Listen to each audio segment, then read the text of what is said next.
สบายดีพี่น้องเจอกันอีกแล้วกับ2 Base Protein Channel เนาะวันนี้เป็น EP พิเศษเนาะนี่เลยพี่น้องกล่องซุ่มว้าวจากหันเบ็ดเนาะขายเครื่องตกปลาเนาะใครว่าไปเห็นอยู่ Facebook เนาะแสดงว่าก็จะไลฟ์สดอยู่ขึ้นกำไรให้ลูกค้าซั่นเนาะราคา250,000กีบเนาะเป็นเงินกีบเนาะมาเบิ่งว่า250,000เนาะมันจะคุ้มบ่เนาะมาเล่นกันเลยเนาะพี่น้อง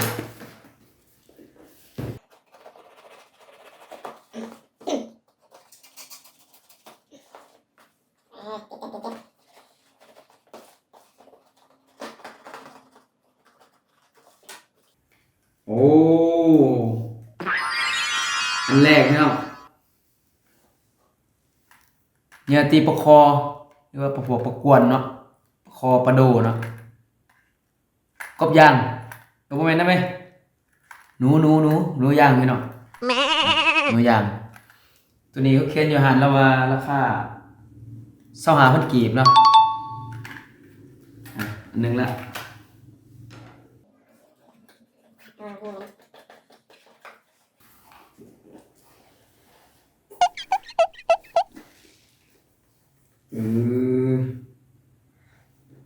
อันนี้มียังวะ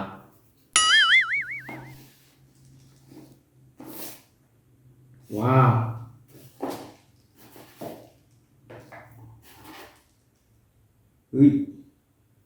มีแถมสติกเกอร์อยู่เนาะมีแถมสติกเกอร์ซื้ออาหารมันเนาะ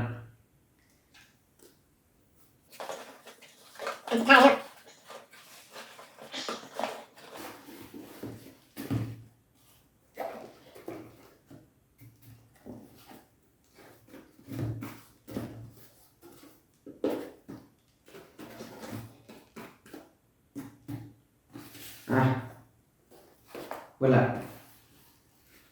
วลาพี่น้องได้มา3อย่างเนาะ3อย่างอันนี้เป็นหนูย่างย่างที่ปลาคอมาเบิ่งตัวนี้ก่อนเนาะว่าเป็นยังว้าวหยดน้ำพี่น้อง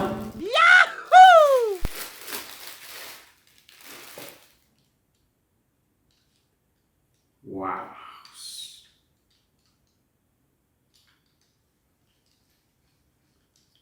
หยดน้ำ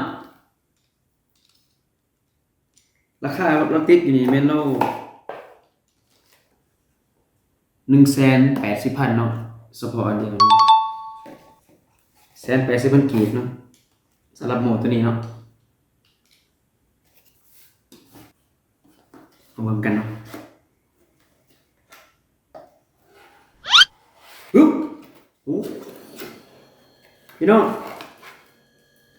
หมูยดน้ำอีกอันนึงใน2อันหมูยดน้ำพี่น้อง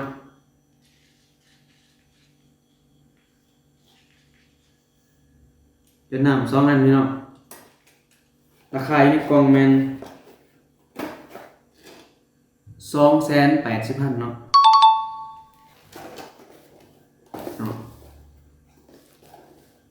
นี่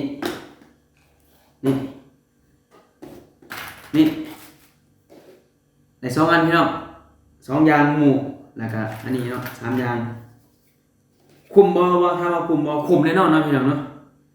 ซึ่งว่าอันน่ะยดน้ำตัวนี้แม่นราคา180,000เนาะส่วนตัวนี้ราคา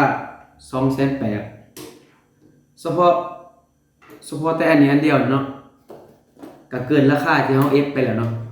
เกินราคาที่เราซื้อไปแล้วนี่ที่ว่าคุ้มเนาะคือกำไรนี่คือกำไรเนาะคุ้มพี่น้องเอ้ยจะได้ขอบใจไปทางห้างนะอำไผเนาะฝากไว้เนาะอันนี้เนาะฝากห้างเลยเนาะอันนี้ ไป ซื้อน้ำมันไดเนาะซึ่งว่าอยู่นครหลวงเวียงจันทน์พุ่นเนาะอาหารเพิ่นแต่สามารถเอฟออนไลน์ได้เนาะสามารถสั่งออนไลน์ได้จะได้ก็ขอบใจทั้งห้านเล่ไร่ซอฟเนาะขายอุปกรณ์ตกปลาทุกชนิดราคาถูกนะเนาะต้องขอขอบใจทางห้านนี้เนาะแต่มา